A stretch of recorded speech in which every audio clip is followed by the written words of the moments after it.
So let's do a little coming in, coming home, gathering around in our mind. And you are welcome to sit on the floor in the front or in the chairs, or if you want to move forward, whatever you'd like, you can bring your chairs closer. So eyes closed, nice big breath in through the nose, out through the mouth. And again, inhale, exhale, and one more, inhale. And then just let your face soften, your neck and your shoulders. And I invite you to just turn your palms up on your lap so that your palm chakras are open. And you may notice a little pulsation there because there's quite a bit of energy in the room. So just give yourself the opportunity to feel that. And as you become more quiet inside, you may notice that you also become more open. And you can begin to integrate everything that you've taken in today in parts and pieces that fit for you. And as you feel the energy of the room shift, morph, change, and engulf you with love, the love that Spirit has for all of us on this side of the veil and that side of the veil. Just let the opening take you into a place of deep peace. Greetings, dear ones. I'm Cryon of Magnetic Service. My partner steps aside, and it is his design to allow the window that is here to have me step through it, and not to filter what is said, but at the same time, his higher self is to check the integrity. Therefore, the agreement that we have always had would be that he stays consciously there with the ability to be able to discuss a channeling after the fact. That his higher self, which is what he trusts, would be the bridge to the other side of the veil that I cross. And this particular attribute is the same one, dear one, as healers use. If you're a healer in the room, you will know that I'm right. Your higher self is involved as the bridge of connection to that which is what you would call the other side of the veil, where the perception is gathered to the patient who sits in front of you. This is the process of the reader, who understands and trusts his higher self enough to allow it to be the bridge, where he can read the quantum energy, even the Akash, of someone in front of him. And so the process that you see here right now is not that unusual. It is not that odd or strange. It is one that all of you have used. Even the one who has come who says, I am not a channeler, I never will be, I'm really not interested, has used it. And you call it intuition. That little spark that will keep you from moving forward, instead will push you to the left or right. There's something about the energy and you follow it. Welcome to channeling. For it is the same process that you hear here. Only 23 years ago, my partner agreed that we would put together a bridge and build it together. One that was built with integrity, transparency, accuracy, and the love from the creative source. And when the bridge was finished and done, that he would be comfortable enough to step aside and let it be used for the traffic of information, especially after 2012. We bring things today which we said we would bring, which are difficult. Difficult because they are expanded information, difficult to understand, almost impossible to achieve at the moment. But it's information that will give you insight into what we would expect is next. The things that you will find in what we have called the time capsule. Now, in order for you to understand these things, if you have not heard the messages of the last few weeks, is for me to give a brief review. But I'm not going to do that just yet. Instead, I want to talk about something that happened yesterday. A meteor passed close to the planet. It was not a near miss. It was never intended to be a hit. And so it was known. But this particular meteor actually came into what is called a sweet spot. There was no collisions with any satellites, any manned objects, and you have thousands of them in space. Instead, it passed right into a place where there was nothing at all and passed out again. And there would be those who would say, "What a coinky-dinky." And then there would be those on the other side of the veil who said, "You just had a visitor." The visitor was energy. Can you deny for a moment that that which happens close to the earth affects the consciousness of earth? When I tell you and have to expect a year of full moon, what does that mean to you? Where you know the moon is significant in certain cycles for affecting the consciousness of the planet in those cycles. So here comes a smaller body that nearly hits you but doesn't, because it wasn't supposed to. And you have to know that it comes and goes with a purpose and leaves an energy. We will call it a visitor. And if I were to identify the energy, it wouldn't mean anything to you. But I will tell you, you're going to see more of these kinds of things because it's time. That the energies delivered to the planet right now, all of them being delivered, as this was obviously delivered, is about opening the bigger bridge of the time capsule. And so all I have to say is that when you see these kinds of things occur, look at them differently than just something that took place physically in 3D. Understand that there is a delivery system and it comes in many ways. You already know of the ones that come through known astrology. Even the small body of Chiron makes a difference in the chart.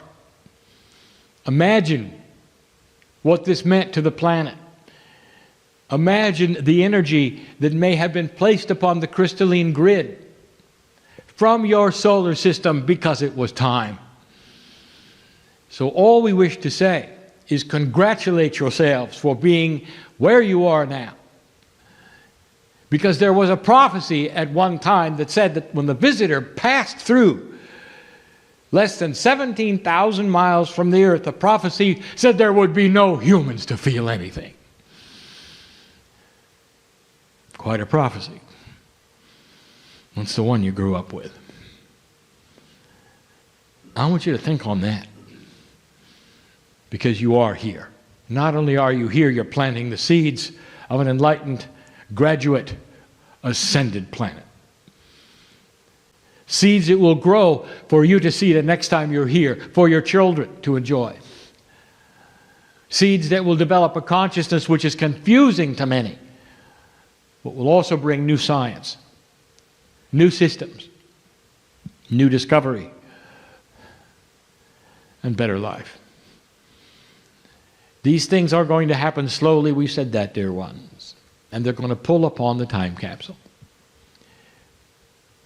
The last 4 weeks we have given you many messages about the time capsule. You can call it whatever you wish to. It is an awakening of new inventions, new ideas, new processes, new ways of thinking, a new paradigm. It is a slow examination, you might say, of what was always there. We have given you in the past some of the things to expect from the very crystalline grid of the planet, which knows all things. Brought to you by the Pleiadians, by the way, who set the grid originally and made a quantum energy on the planet that records and plays back human action. We've told you that the grid is changing its linear ways. It's becoming more responsive to compassion events created by joy instead of sorrow. We've told you that even the battlefields of Earth will start to lose the energies they've had of death and sorrow, and that instead other places on the planet will start to grow in energy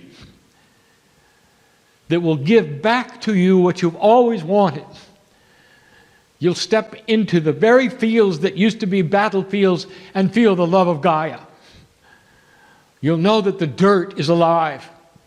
You'll start looking at things differently in the system that is before you and understand that humans are the reason for the season.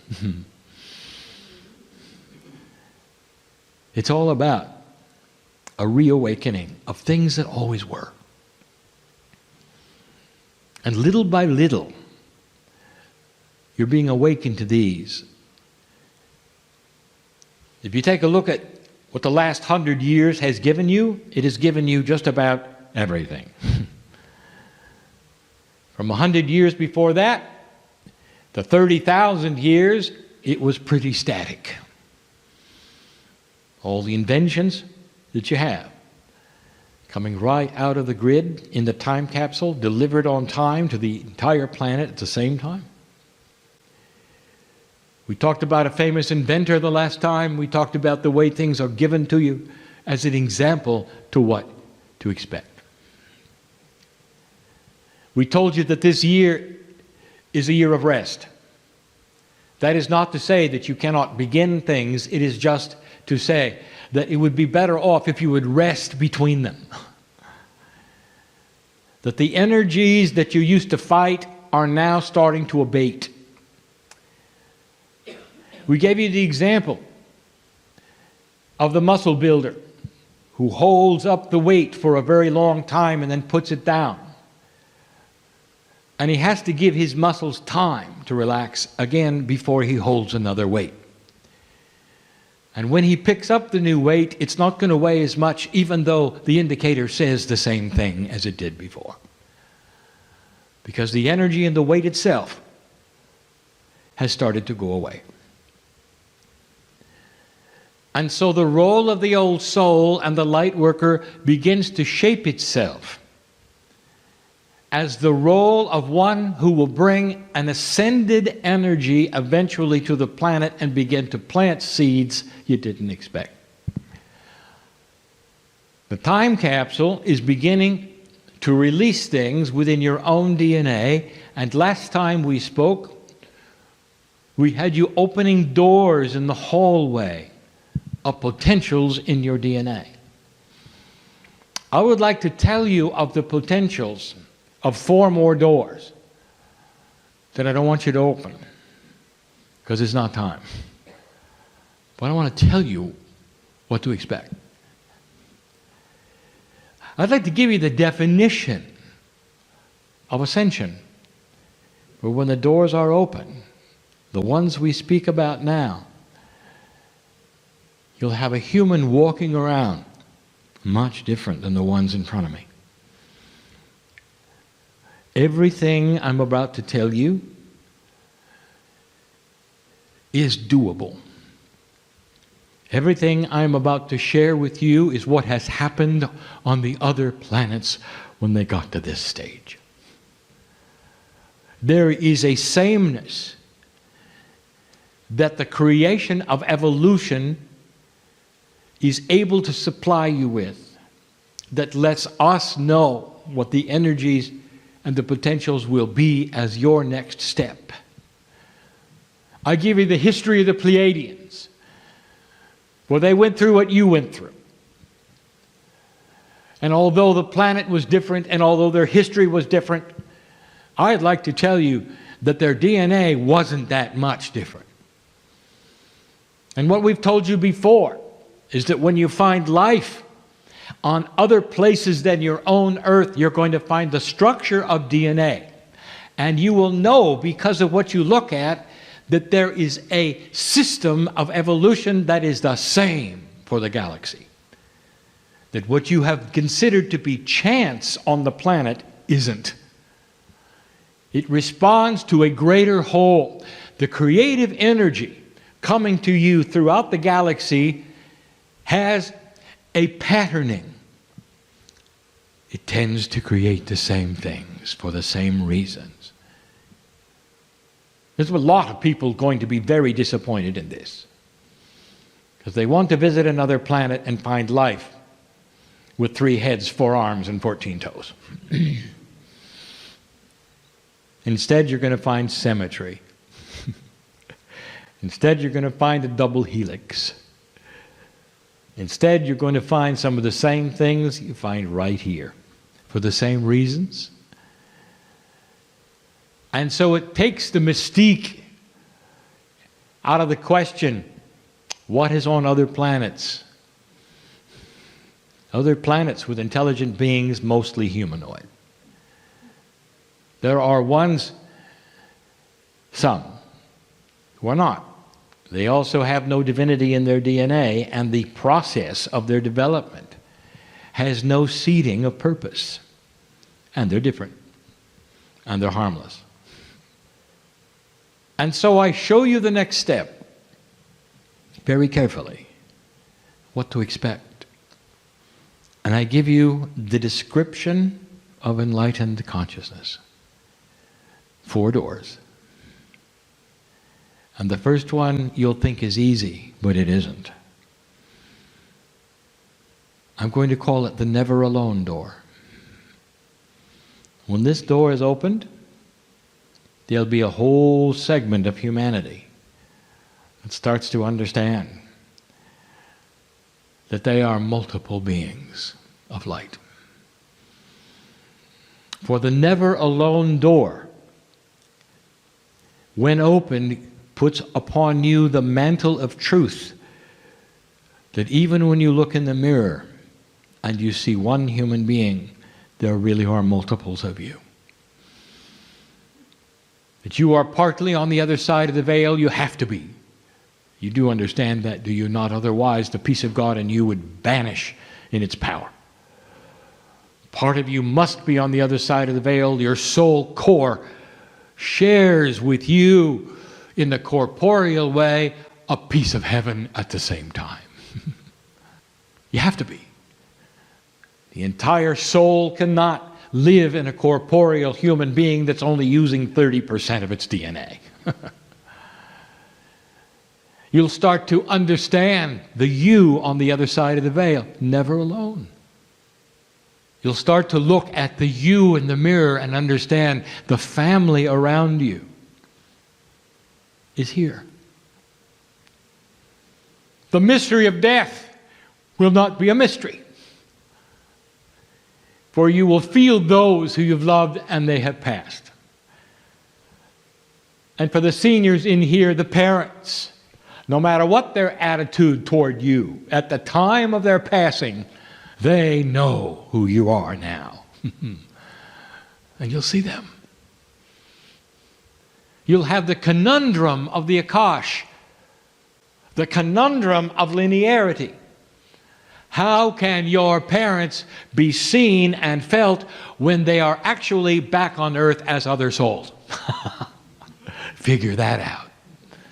It's not that hard. It isn't that hard when you only realize there's only one soul involved in many places. They're on the other side of the veil too. And they may have reincarnated here, but they're there, and you'll see them. The never alone door. And you will walk the earth different because of it. With a firm and seated knowledge that your reality is different than it used to be. And that no matter what happens to you, you'll know you're not alone. The most difficult thing for a human being is to get out of linearity. To understand that they exist in several places at the same time. That is completely and totally normal in a multidimensional state. And that the state that you've grown up in, which is 3 or 4D, depending upon how you see it, is limited. But it represents all that was and all that you've been taught. The next door is harder to explain. And when you open it, it's something we'll call completion of purpose. What completion of purpose means is that no matter what is happening in your life, it is well with your soul. That if you're racing toward the wall that you know is going to kill you, it is well with your soul. That you see life itself as an extension of your Akash, and you're fine with it. That you have a full understanding of the complexity of having lived before and living again. A completeness of purpose that has absolutely no connection with how long you live. There are those who walk around the earth right now who have ascension status. You might even call them monks. And their faces shine like the sun. There's always a number of them. And they don't fit in with society, so you don't find them here. But they're around. Some of them have sequestered themselves with others. Some of them wear robes. In belief systems that you will say you are not in, but you are. And when you sit next to them, you will see the master energy in them. There's always a number of them. The planet, they have to be. It is all part of the accounting system of energy. And if you ask them about their lives and what they are feeling, they will look at you with this blank stare and they'll say, "Which lifetime do you mean?" And they will be accurate because they are looking at their lives as multiple. And they are not measuring the years of their life on the planet or their heartbeats. They are seeing themselves as a soul that is forever. Completeness of purpose. This is ascended thought. And it's a door in your DNA yet to be opened. When these doors are opened, dear ones, they open slowly. They don't fly open and you suddenly change. You grow into them. You learn into them. It may take you a decade to even know they exist, much less open the door. But you will open the door. Every graduate planet goes through this. The old energy represented by the seniors on earth, who you know will never change, and you're right, will eventually die out because they will. And so there is an old guard, an entire wave of them that you'll simply have to wait for to leave. And they will. And you have to know that when they come back, dear ones, they're going to be born into an energy where the DNA is shaped differently, and they will not have the old energy they were carried back in here. Just so you know. And that is the promise of the future. That human nature itself is morphing and will be different. And we've told you this before. This is not new. The doors are. The future contains hope because of the cycle of life. The old energy captured by old consciousness, worshipped by old consciousness, invested with old consciousness, will eventually die. And when it is reborn with the same soul groups, there will be a breath of fresh air as they come in and learn what you know, old soul. It is the old soul's job to know these things and to water the seeds that have always been in your DNA. The third door is one of the most difficult. How do I explain this? It is where the human being can take 3 steps backwards for everything they have ever been taught and look at all things around them without any bias at all. And see clearly what is real, what is not real. What is accurate, what is not accurate. What kind of a human being do you know could step out of a belief system that was ingrained in them from birth and decide those kinds of things? I'll tell you, it's a human who opens that door. To start to evaluate God. What is it? Who is it? Is it like I was told or not? Is it bigger? Yes. Much. Is it different? Yes. Much. Is it singular? No. It is a piece of everything in the universe. The very term creative source, used lightly by many, is the description of the greatest source in the universe at the center of every galaxy, but a few. Mostly in spiral galaxies, for they are the ones that support mostly dual suns, allowing for the development of what you have here, which is the enhancement of the love of God.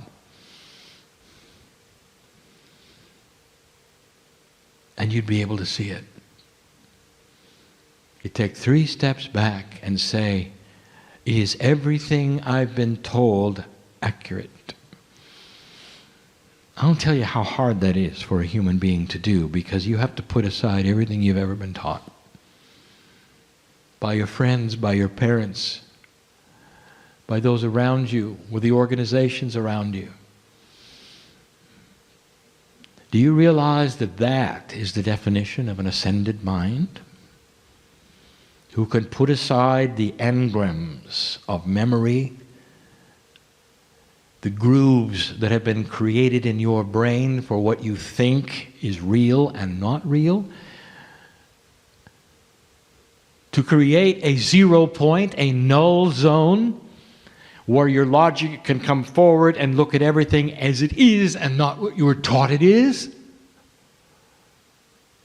That is really a special door. And the reason it is so special is because it does not require a human being to die and come back before they see what's really there. The ability to change, almost be reborn, if you want, into a higher consciousness while remaining on the planet. You know why we give you this and why we tell you that door exists? Because you're about to have life extension. And we won't want you to live another 100 years with what you believe you were taught from. You must have the ability to do what human beings are not known for. An unbiased view of all that is, so that you can really take a look at the hand that's always been stretched out of your higher self that's come through the door, and you can start to list the attributes that you were never told were there. Number one, it's you. Number two, it's beautiful beyond belief. Number three, it has nothing to do with victimization. Number four, its hand is out because it wants you. Number five, it represents all that is. Knowledge, wisdom. It wants to take your hand. That's ascension. And the final door. And we close with this.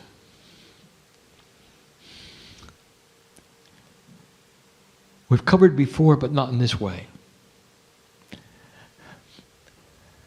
And I'll call it ancient remembrance. Old souls, you're your own ancestors, and in the beginning, you knew more than you know now. In the beginning, you even had DNA,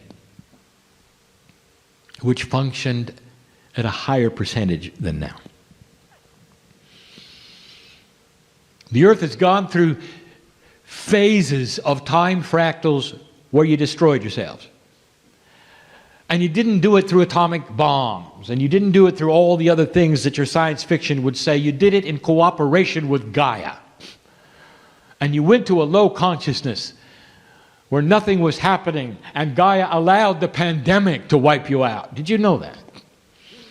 It's almost like you targeted your own demise for the way you were thinking. And when you came back, and it didn't work again, the same thing happened. Plagues. I don't know if you know how cooperative Gaia is in this process. This is the 5th time around. You knew more back then than you know now. Only this time Gaia is looking at things differently, because now you have signaled to the center of the galaxy, to the center of the earth, to the crystalline grid, to the very essence of Gaia itself, you are staying. And your intention is to build a planet like it's never been before. There are those who will hear my words and will argue with this. And they will say that human nature is human nature, and just wait, they say, we're going to do it all again. Just wait, they'll say, you're going to war again, you're going to start over again, there's no hope. And when you see that, I want you to know what it is. It comes from a consciousness you're just waiting to die. Because that is the old way. And you're not going to change their minds. Because it's fear-based and it will etch itself. They're not old souls either. They're new. And all they know is what they've seen in the last couple of 100 years. They've not gone through what you've gone through. They don't have the wisdom of the ages like you do. Ancient remembrance. When you open that door, dear ones, you're going to begin to see the Akash. An understanding that you have the wisdom of all things, and slowly it will be given to you. You will claim your own history. You will see that which is in you clearer. You will relax and have no ego. For when you know all things, there's no reason to validate any of them. You just know them. You're quiet with it. Do you know that's the attribute of wisdom? Quietness. Why do you have to shout from the rooftops who you are? when at the core of your soul you already know. And these are the things we wanted to tell you to look forward to this day. This is the reality we see, the doors to be opened yet. And it's going to be a while. But we wanted to show you what is there. We wanted to tell you that it is hand in hand with some of your science. For the first time, we will tell you that down the line, a university like this one will not have separate buildings for life science and physics. They'll have one building and they'll call it consciousness. And it'll include all of them. You have to. Because eventually, when you think the static sciences are discovered to have consciousness, you're going to have to reevaluate everything. And that's going to happen.